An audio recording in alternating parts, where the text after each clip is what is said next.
Welcome to Halachot of Purim. We are in the sefer called Chazon Ovadia by Chacham Ovadia. Rabotai, in today's class, we're going to discuss the laws and customs of the month of Adar.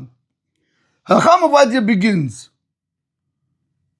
Mishenichnas Adar marbim b'simcha. Once the month of Adar enters, once the month of Adar comes, you have an obligation to increase in being happy. Now, Rabotai, that's a very big problem. Better yet, that's a very big statement to say. By the way, this is a clear chazal. Mishenichnas Adar marbim b'simcha. Mishenichnas Av mima'atim b'simcha. When the month of Adar comes, we have to increase in being happy. When the month of Av comes, we have to decrease in being happy. Now, you have to ask yourself a question. How can you obligate a person to go ahead and increase his happiness or decrease his happiness, Rabotai, if he's not happy? How can the Torah say, Marbim b'simcha, increase your joy, or Mema'atim b'simcha, or decrease your joy? How can you control a person's feelings? Rabotai, by the way, this is a very powerful chazal. From this chazal, you learn the obligation of always being happy. And that's why we say, Ivdu et Hashem b'simcha. Serve Hashem with joy, with happiness. Rabotai, you can't do mitzvot, you can't learn Torah when you're upset. Not that you cannot do it. You could do it, but it's not the same. Like they say in the Rizal, why was he able to reach such high levels when it came to learning and avodat Hashem and everything? Only because he did it with joy. Only because of joy, Rabotai. We have no idea how much joy a person is obligated to have in doing mitzvot. We think, okay, I went to Darwin, I did the mitzvah, I learned Torah. The question is, how did you do it? That's the real question. Of course you're going to do it. But how did you do it? Rabotai, come our Chazal and they tell us, Mishenichnas Adar, Marbim b'simcha. Do you know why they are able to obligate you to increase in being happy? Because you have an obligation to always be happy. So once you are always happy, they are able to tell you, now just increase it. Same thing for the month of Av. When the month of Av comes, they tell you, decrease your happiness. What do you mean decrease it? Because you're happy, we are able to tell you, just decrease it. Do things that will make you so much happy. Don't listen to music. Don't wear new clothing. Don't do this. Don't do that. Decrease your happiness. Rabotai, this is what we see. This is very important. Don't think that, Marbim b'simcha. What does mean Marbim b'simcha? I have to be happy. No, not I have to be happy, not in the month of Adar. Marbim b'simcha means you need to increase in being happy. That means every other time of the year, you had to be happy in order to be able to increase. The same thing for Av. When it says Mema'atim b'simcha, to decrease your happiness.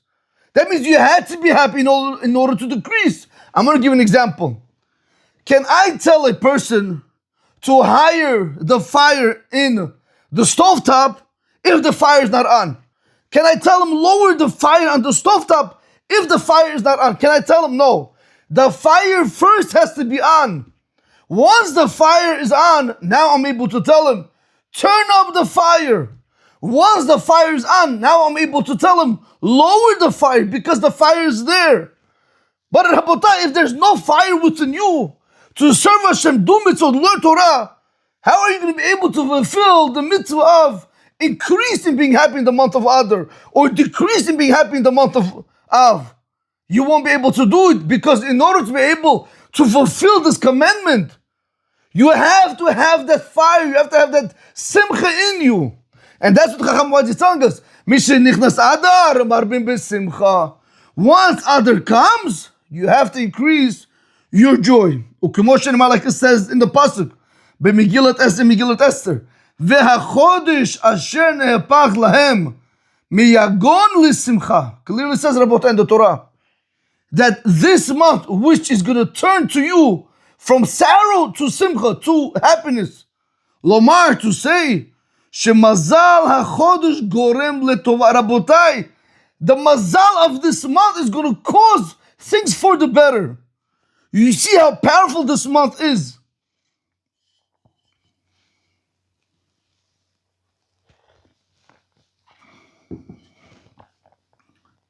ולכן, therefore, Yisrael שיש לו קובלנה משפטית. If you have a Jew that has a legal claim or legal complaint, you want to take somebody to court, ישתדל כמיטב יכולתו, you should try to the best of your ability, שהדיון בטבעתו יתקיים בחודש אדר. That this legal act that you want to go out and you want to sue the non-Jew, it should be fulfilled in the month of Adar. If you have to take a non-Jew to court, make sure you do it in the month of Adar. Why? Because Shiyad Yisrael al ha'elyuna b'chodesh Adar. Because Rabotai, the Jewish side has the upper hand in the month of Adar. We are above everything in the month of Adar. V'gavar Yisrael, and the Jewish person is going to win. Bottom line comes to Chaim Igal and he tells you, if a Jew has to take a non-Jew for a dispute, or even if a non-Jew is suing Chas v'Shalom, a Jew, and you have to go with him to court, make sure this happens in the month of Adar. Because the Jewish people, they have the upper hand in the month of Adar. Next halacha. Hayotze b'sheyara u'b'flik b'anya b'lev yam. If a person is going to travel in a caravan, let's say a person is going away somewhere, or a person wants to go out and he wants to sail out in a boat into the middle of the ocean, and he's not going to be able to find a kosher Megillah that he's going to be able to bring with him, where he's going to be able to read it in his proper time, properly. He's not going to be able to do it. Even if he has a kosher Megillah, but he can't read, what's that going to help me? You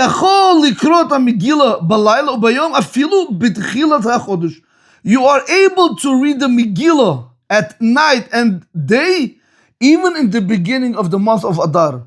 Once the month of Adar comes in, and you know that you're going to go out right now and you're going to go to a place where you're not going to be able to have a kosher Megillah, or you're not going to be able to hear a kosher Megillah, we're going to tell you allowed to go ahead and you're allowed to start listening to Megillat Esther, even on the 1st of Adar. You're going to listen at night and then during the day, and then you could go out and you could go to wherever you have to go. However, comes Chaim Igal and he says, Lo yivarech b'rechot Megillah. Do not bless the blessings of the Megillah. However, he makes a very important point. Aval, however, Sudat Purim, the meal of Purim, umeshloach manot, and also sending the gifts of the food, umatanot le'evyonim, and giving the money to the poor, einam nehogim ela bizmanam. You only can do it in its time. That means to say that when it comes to the Purim meal, it must be done on the 14th of Adar during the day. When it comes to Mishloch Manot, it must be done on the 14th of Adar. When it comes to Matanot Le'evinim, everything must be done on the 14th of Adar. So all Chaim Igal is saying is that when it comes to Megillat Esther and you have to travel and you're not going to be able to put your hands or get your hands on a kosher Megillah, you know when we're going to allow you to start listening to the Megillat Esther? From the 1st of Adar, do it at night and the day, and then you are able to go wherever you want to go. However, when it comes to the Sudat Purim, the meal that you have to eat on Purim, when it comes to Mishloch Manot, when you have to send the food to one friend to the other, when it comes to Matanot Levinim, giving money to the poor, in all of these three mitzvot, Rabotai, you have an obligation to do them in the proper time, which is on the 14th of Adar. Next halacha. Minchag Chasidim v'anshe ma'aseh biri'im. The custom of pious people and great men that are healthy, lit'anod b'yom shiv'a ba'adar, to fast on the 7th day of Adar, shuhu yom pitirat Moshe Rabbeinu, because that is the day when Moshe Rabbeinu had passed away. Ukeshashanam mi'uberet, however, when you have a pregnant year, meaning to say when you have a leap year, where there are 13 months in the year, we know we have two Adars, like we explained in the previous class. We have Adar Aleph and Adar Bet. So he says, Yesh nohagim, there are those that have a custom, lit'anot b'yom zayin, that they're going to fast on the 7th of Adar, be'adar Aleph, they're going to do it on the 1st Adar. Because remember, if it's a leap year, I have two Adars, Adar Aleph and Adar Bet. So when should I fast on Moshe Rabbeinu's passing? Should I do it on the 1st Adar on the 7th? Or should I do it on the 2nd Adar on the 7th of that month? So he says, Yesh nohagim litanu b'yom zayin ba'adar, Aleph. Some people have the custom to fast on the 7th of the day on Adar 1. V'yesh nohagim litanot b'yom zayin ba'adar bet. Some have the custom to fast on the 7th of the day, but in the 2nd Adar. However, Chacham Ovadia says, "V'haminchag ha'acharon yoter nachon." The later minhag is more correct. Litanot be'adar bet, to go ahead and try to fast on the 2nd month of Adar, on the 7th day for Moshe Rabbeinu's passing away. V'yesh nohagim la'asod limud belel shiva ba'adar. There are those that have the custom to learn Torah on the night of the 7th of Adar. Uminhag yafehu, and it's a good custom. Ubeshana meubert, however, in a leap year, whenever you have 13 months, which means you're going to have two Adars, Adar Aleph and Adar Bet. Yasu alimud, they should make the learning gamken also belel shiv'a ba'adar bet, on the night of the 7th in the month of Adar, but in the 2nd month of Adar. Concludes Chacham Ovadia, and he says, "V'tov la'asot alimud gam bezayin ba'adar Aleph v'gam bezayin ba'adar Bet." It is good to make the learning on the 7th of Adar in Adar Aleph, and also on the 7th of Adar in Adar Bet. Bottom line, if it's a leap year, those that have the custom to stay up and learn Torah at night on the 7th of Adar should try to do it in Adar Aleph and in Adar Bet. Next halacha. Yesh nohagim she'im yesh asara mitanim bebeit haKnesset b'shiv'a ba'adar. There are those that have a custom that if you have 10 people that are fasting in the synagogue on the 7th of Adar, shemotziim sefer Torah b'mincha v'kurim vayechel. They take out the sefer Torah during mincha and they read the parshat of Vayechel. V'chen ha'shaliach tzibur omer berichat anenu baracha b'fnei atzmo b'chazara. And so to the shaliach tzibur is going to say the blessing of Anenu, the bracha by itself in the repetition, kishar tanyot tzibur, like we do by other fast when it comes to communal fast. V'yesh omrim, however, there are those that say she'eno nachon la'asotkin, that it is not correct to do so. V'shev v'al taseh adiv, it is better not to do anything. V'lo yomar ha'shliach tzibur anenu b'chazara ki im b'shemei tifla, that the shliach tzibur, he should only say anenu in the repetition, only in Shemei Tifla and not a bracha by itself.